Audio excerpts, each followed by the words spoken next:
हम सब उन 6 जजेस को सल्यूट करते हैं, उनकी जुर्रत को, उनकी हिम्मत को।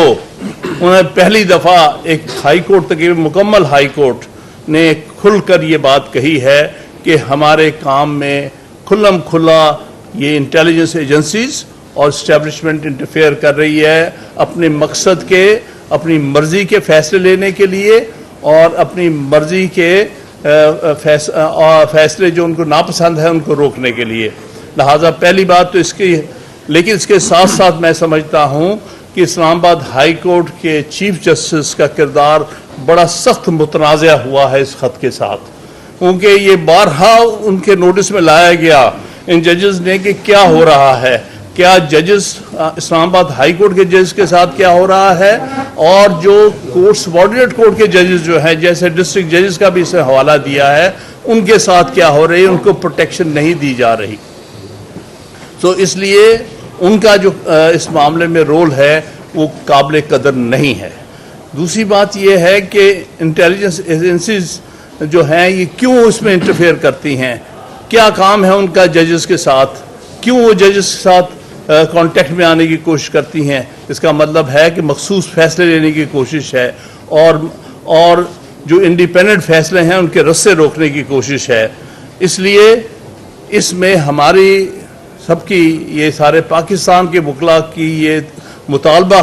है कि आप इसके बारे में जुडिशल कमीशन मुकर्रर होना चाहिए और हम चीफ जस्टिस ऑफ पाकिस्तान से तवक्को करते हैं कि आप सिटिंग जजेस ऑफ सुप्रीम कोर्ट का जुडिशल कमीशन बनाएंगे और वो इन शिकायत में इंक्वायरी करके और स्टेप्स लिए जाएंगे जिससे कि पाकिस्तान में इंडिपेंडेंस ऑफ जुडिशरी, अदलिया की आज़ादी के साथ जिस तरह से खिलवाड़ करने की कोशिश हो रही है इसको फिल फौर रोका जाए और जो इंटेलिजेंस एजेंसीज के लोग इस काम में मुलव्वस हैं उन सबको करार वाकई सज़ा मिलनी चाहिए। और इस हवाले से जो है हम एक्सपेक्ट करते हैं कि चीफ जस्टिस ऑफ पाकिस्तान अपना मुनासिब रोल अदा करें, क्योंकि इस खत से एक चीज़ भी ज़ाहिर हो गई है कि ये शिकायत तकरीबन 1 साल कबल यानी मई 2023 को इन जजेस ने उस वक्त के चीफ जस्टिस और उस वक्त के सीनियर अपील जज जो आज चीफ जस्टिस है उनके नोटिस में लेके आए थे और ये तारीख के सामने जवाबदेह होंगे दोनों चीफ जस्टिस कि इन शिकायत पर आपने क्या एक्शन लिया। अभी तक तो बज़ाहिर पिछले 10 महीने गुजरने में कोई एक्शन नज़र नहीं आ रहा, जिससे हालात दिन ब दिन बिगड़े हैं जिनका उन्होंने अपने ख़त में इजहार किया है। तो मैं समझता हूँ कि